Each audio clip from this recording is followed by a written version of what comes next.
Hey, this is Jimmy Jive, and you're listening to Motor City Rock Talk. Today, I have a guest who's a guitarist, singer, songwriter, who performed a number of years with the local rock legends Quest. He also did some other stuff. And he also played with Scott Cambell of the Sillies. And he also has his own home studio and records a lot of his own stuff, which is, very cool, very interesting. And we'll get into that too. Anyway, today my guest is Mr. Victor Badia. How you doing, sir? I'm doing great, Jimmy. How you doing today? Let's start out with a little background. Tell me a little bit about where you're from, where you grew up, and, your family and what got you into playing music. Well, I'm from Westland, Michigan, and it's part of Westland that it was part of the Livonia school system. So down around Hines Park, That's where I grew up. A lot of my early music memories are, like watching my dad play guitar with his buddies from the neighborhood. They would get together and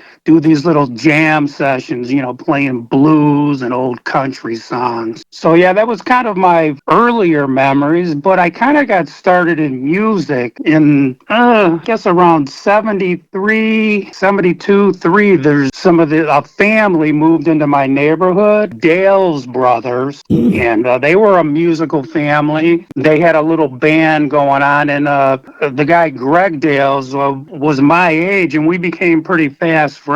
Okay. And eventually he decided he was going to teach me how to play bass guitar. So that's kind of how I got started, playing, is with those guys. And we had a little band. It was called Lost Highway. And I was probably around 13 at that time, and once we got a little set together, their father, who had a bluegrass country band, started inviting us to do shows, open shows for his band. We would play like Moose Lodges, VFW halls. We did a couple of weddings. Believe it or not, we did some bar gigs with him, and early on he would sneak us in to open his set. What kind of bars, or where were these bars? Well, this one particular bar, I'm thinking it was called The Last Chance. It was in Detroit. It was on 8 Mile. And somehow my mom agreed to let me do a bar gig at age 13. Was she there as a chaperone, or your dad, or anything?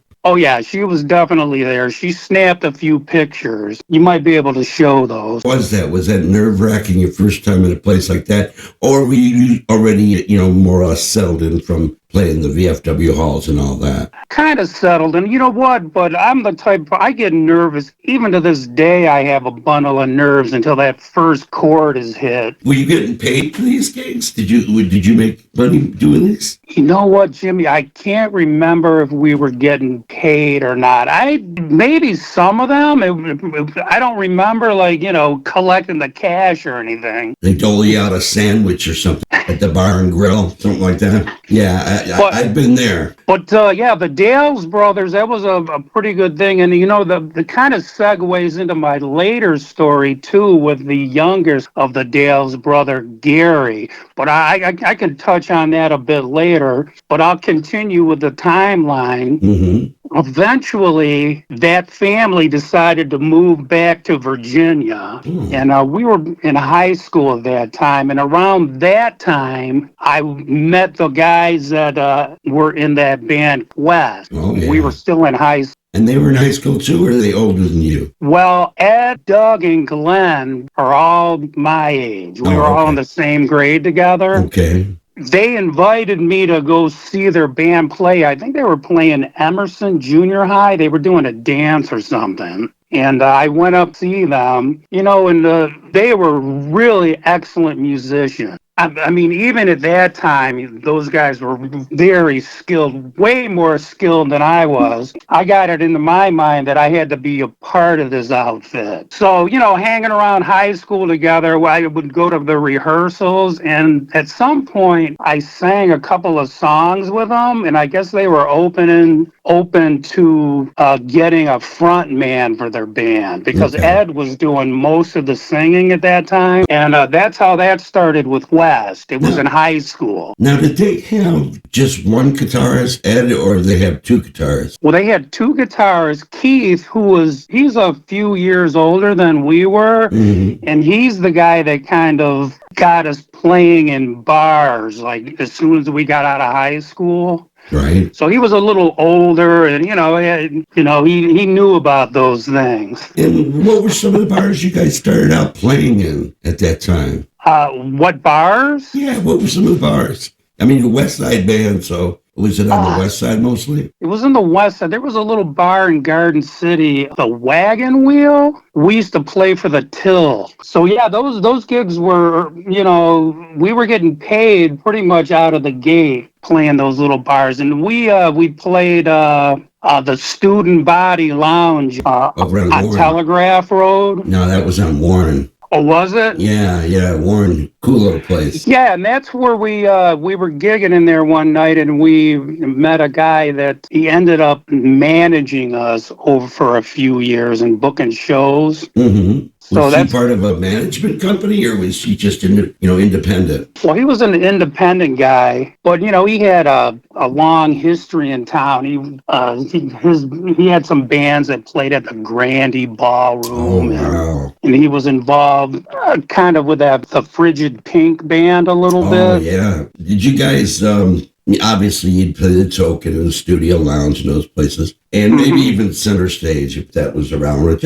sure it was. You guys were doing all covers, right? You weren't doing any original material at that time? Well, mostly covers, but we always tried to throw in, we were writing, and we would throw originals in occasionally just to see how they came off. We did go into some studios and record some demos, with some of those songs at some point. Whatever happened to those, do you know? I have no idea. You have to get with Ed and find out. Maybe he's got them in a box somewhere. Maybe. I kind of, over the years, I lost most of my stuff. I mean, I used to have recordings of us, for our rehearsals and all that stuff. Stuff might be out there somewhere. Now, as far as the writing on this original material, were you a part of that? Being the vocalist, did you write lyrics? Did you, I know you said you were a bass player. Did you contribute in any way to writing? Well, yeah, I tried to write lyrics back in those days. Still a little bit lyrically challenged. But yeah, I definitely have. I've always tried to be creative, write music and lyrics, even though they were probably pretty simple and primitive. If you can remember, would have been like the biggest gig you would have played with them, opening up for somebody big, Salem Witchcraft or something like that. Yeah, we played Windsor Arena we opened for Frigid Pink over there. It was a big hockey arena. That was probably the biggest building we ever played in. Mm-hmm. But we would do some of the bigger places. I think we played Harpo's. We did, of course, Center Stage, more than a few times. Mm-hmm. Now, how long were you in Quest? How long was it that you were actually in the band? I would say from around, it's fuzzy, from 78 to about 1983 is when I left those guys. Mm-hmm. I just decided that my life was going to go in a different direction at that point, and I ended up going back to school. But eventually, I think it was in 93, I met this singer-songwriter, Melinda Montgomery, who was from the East Side, and she had recently moved to the Detroit area with her husband. Through a mutual friend, she found out that I used to play, and she was looking to, start something up in Detroit. After getting to know her a little bit, we decided that we would join force, and we started writing songs together. And this was around 93. And where was she from originally? You said she moved here, or moved to the East Side. I think she was Florida, Florida, and then she moved to New York and had a band there that had an independent record deal. Now, what kind of music was she playing as a female at that time? What kind of music was that?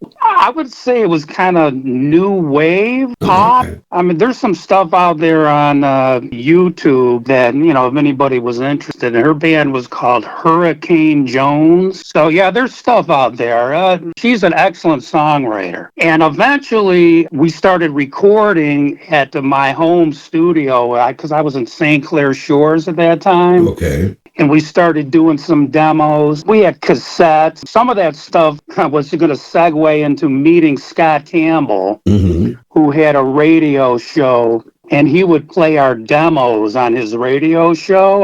Was that at Wayne State? Believe it was down at Wayne State. Okay.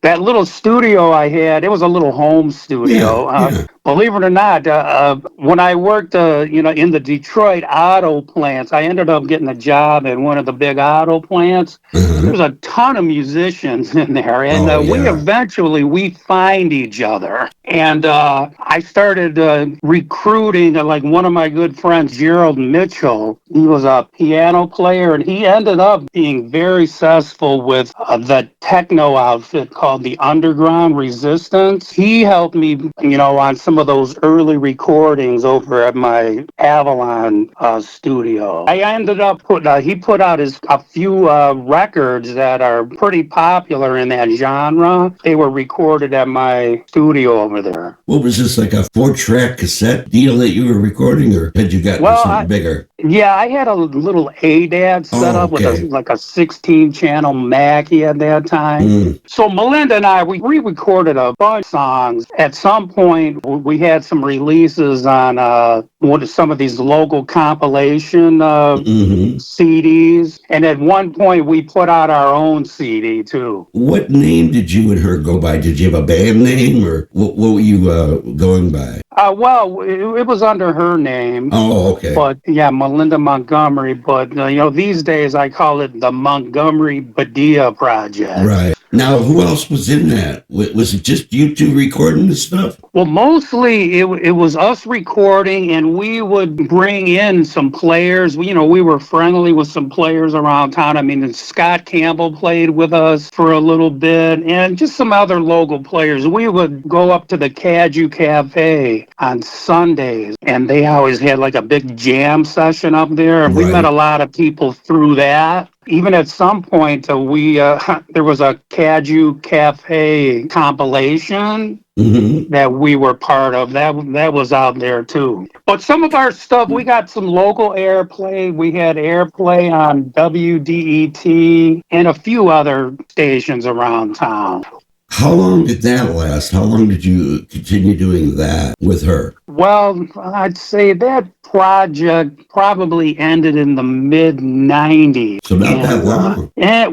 From 92, 93 to maybe 95, I'm guessing. At that time, she went on to do other things, and around that time, Scott Cambell was putting the Sillies back together. Right. And he asked me if I would be interested in playing guitar. Of course, I said yes. Yeah, of course. I was a big fan of the Sillies back in the day. Did he already have a band or a project together and wanted to add you to it and call it the Sillies? Because I thought I remembered him having a group, and maybe, that was just called the Scott Cambell Band. Was that before this? He did have the Scott Cambell group together for a while. And you know what? Like I said, musicians, we find each other. And, Scott was just kind of in that network of friends that I had. Right. That's how we formed our relationship. And who was originally in that with you and Scott? Well, it was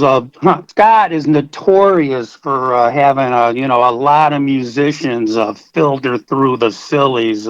No one other than Jim Dandy from Black Oak, Arkansas, had more members go through his. But, like Tommy Kilowatt, he was one of the he's a great guitarist. He played on some of those early Sillies recordings, the ones that are famously out there, or, in Detroit, I would say. He probably put those records out in the late 70s when that punk thing started started taking off. Are those still out there? Because, I mean, I can't seem to find anything out there from the Sillies. And then the videos of you playing with them. There is a full-length CD out there that was put out by Scooch Pooch Records. I think it's on iTunes. Okay. You'd have to do a deep dive. A lot of that stuff is out there. It was well known at the time. And I know the Sillies were very popular for quite a time at that time in the late 70s into the 80s. Now, as far as you remember, how long did that version of the Sillies last, from the late 70s till what? Was it the mid 80s? And then he kind of stopped off and was doing some other things? Yeah, my best guess, probably the early 80s until he started the Scott Cambell project. I know he had some releases under his name. Mm-hmm. Again, you'd have to do a deep dive. What was the original idea of him getting the Sillies back? Was it more or less a nostalgic thing? Was he planning on doing some more recording? Was there a plan there? I think it was just to kind of do shows, to my best guess.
didn't want to do that solo anyway. I'm tired. I'm tired. I'm dog tired. I always curious as to why he never wanted to record any new Sillies material. I mean, I kind of tried to push him in that direction, but he was, at that time, he wasn't very interested in, doing new Sillies music. Right. I'm just surprised because of that he even wanted to go by that name. He could have still been going by the Scott Cambell project and went on. We did record as the Sillies. We did a show at Elvin. And we had Dennis Thompson from the MC5 was playing drums with us that night. It was one of my best memories in rock and roll. It was a great night. It was packed from, wall to wall. It was a good night. The whole show was recorded, and Scott released something in Australia, was Kick Out the Jams with Dennis on drums. That was on a record in Australia. And he is currently planning on releasing that live recording from Elvin. Wow. He's trying to get that together. By that title, I assume that you guys were doing that song as part of the set. Is that correct? Yes, we did Kick Out the Jams. I think we did a few other MC5 songs, and of course the Sillies. We did all the class Sillies songs, so those are recorded too. Now, what relationship do you think he had with Thomas as far as to get him to do that? Had he played with him before? Did he, had the Sillies played with the MC5 at one time? Well, I know Scott was friends with those guys. He was, I think he had done a recording with Wayne Kramer. There's some recordings with him playing with Wayne and Michael Davis. There's some stuff with Scott playing with those guys. So he did have a relationship with a few of the members of the MC5. So I think that's how that came together. When you reformed with him at the Sillies and all that, you picked up a couple members, and I know one of them was Danny Smith and John Isom that played with you. How long were you guys going out and playing that? Was that for a number of months, a year, a couple of years, what? Probably lasted about a year. And how that came together, when I said earlier that there was a lot of members going through the Sillies, in my mind, I figured I would try to get a solid group together that, would be well rehearsed for Scott. And our idea was to go out there and play some shows. And we did. Right. We started playing some clubs around town. We played out in Flint. That lasted for a while until Scott, his health, he had a turn for the worse in his health. He had a health. Wow. So that's kind of when it stopped. Who organized the shows as far as getting them? Was that Scott or was that you?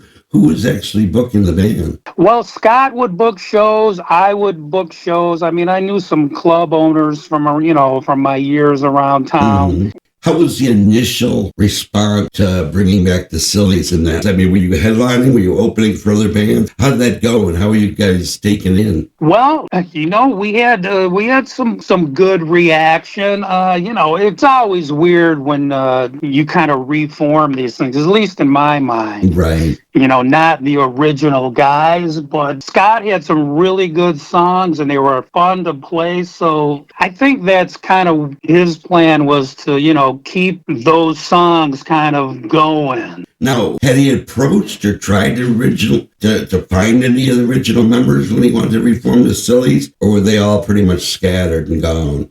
Some of them are around town, and over the years, I've been with Scott for like 20 years, and occasionally those guys would filter in to play shows, some of the original members, the ones that are still alive.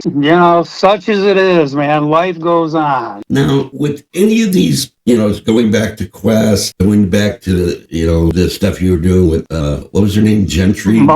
Melinda Montgomery. Yeah. Scott Cambell. Did you guys ever, you had mentioned something about playing over at Windsor with Quest. Quest and all that. Did you guys go anywhere else out of the state or anything like that? Any mini touring, any of these groups? No, not with Quest. With Quest, we played, around the Detroit area. We would go up at the Sarnia and, in Windsor. The Sillies would go out of town. Like, we'd go into Ohio. We did shows in Akron occasionally. There was a club up in Akron that liked to have us. And, so Little John, but nothing too far off. He did do the Warp Tour. He was invited to do that, but I did not go with him because I had a job at that time.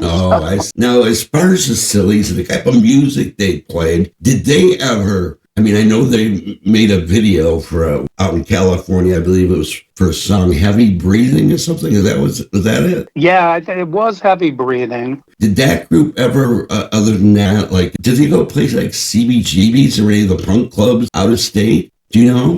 He may have. I wouldn't know. He could have done that in the late 70s. I know he did shows with like the Dead Boys and a lot of those touring punk acts that would blow into town. They would play bookies and Sillies would open for them. Sure. That was a whole different time.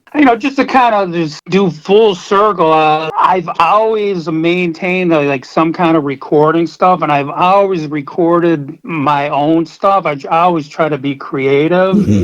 I have stuff out there that I put on YouTube. I have a YouTube channel. And I was going to ask you about that. When we talked before, I know you're out in Clarkston now? Yeah. When did you start more or less recording specifically your stuff? And was it in Clarkston, or were you starting to do that when you were in Sterling Heights? Well, I was out in St. Clair Shores. You know what? I've always liked to collaborate with other people.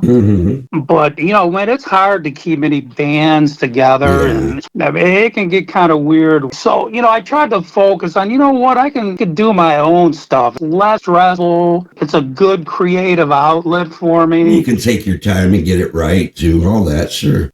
But anyway, as far as your recordings, have you ever done anything that outside of the norm of what you would normally do, as far as like, you had the lap steel player and all that, but hey, I'm going to throw something just out of nowhere into this recording just to see how something works. A sound effect, something like that. Do you use any samples? Oh, sure. You know what? Absolutely. You know what? I'm all over the place musically, and I kind of try to do, where my heart's leading me. I'll get a guitar loop going, and I'll try to build a song off of that. And that's kind of like the spark that kind of gets me going. Like the latest thing that I posted, Today's Daydream, was kind of built on a loop. I just kind of, wherever it leads me, I go. Yeah, well, and it's great cool. Fun. That's cool, So you're trying to progress a little bit, trying to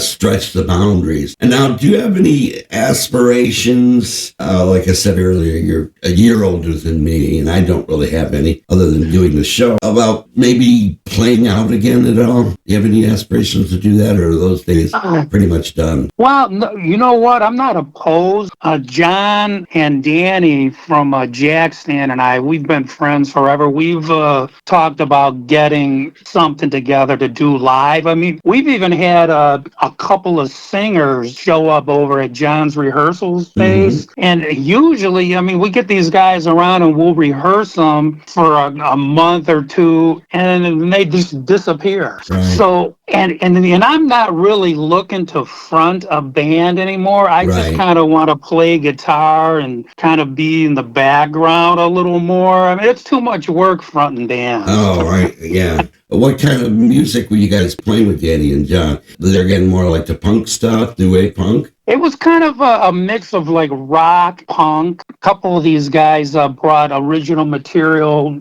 in there. But those guys are rock players. Yeah. And you know what? I'm not a flash player, man. I'm a country guy, man. I play cowboy chords, man. I'm nothing flash about this guy. You mean cowboy chords? What are those? Your open chords, E, A, B, just the simple chords. And I'm a simple guy. Well, there ain't nothing wrong with that. Music of any kind is good, especially if you have your heart in it and you really believe in what you do and you're enjoying it. That's all that really matters.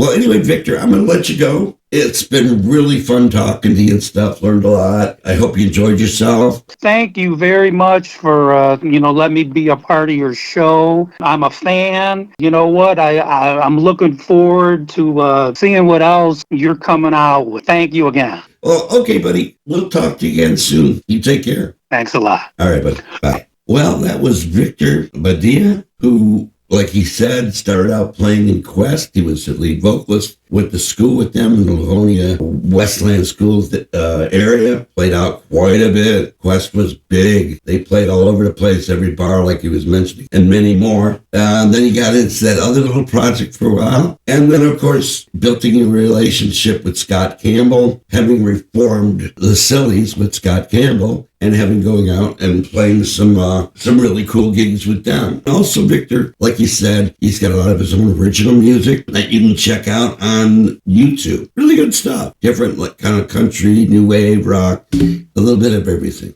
Hey, is that old stereo system of yours giving you the blues? Maybe the receiver has a blown channel or the turntable just doesn't work right. Well, then you should visit my friends at 7 Grand Audio Service. They've been in business for over 40 years, located at 25642 7 Mile Road in Redford. The owner, Dash, and his assistant, Harry, can fix just about anything. I'm talking receivers, tape decks, turntables, EQs, power amp, and yes, guitar and bass amps. The phone number over there is 313-533-3635. Open Mondays through Friday, 10 to 6. If you have any issues with, stereo equipment, components of any kind, old and new, you should definitely check them out. And let them know Jimmy sent you. Anyway, with that being said, as I always say, keep rocking.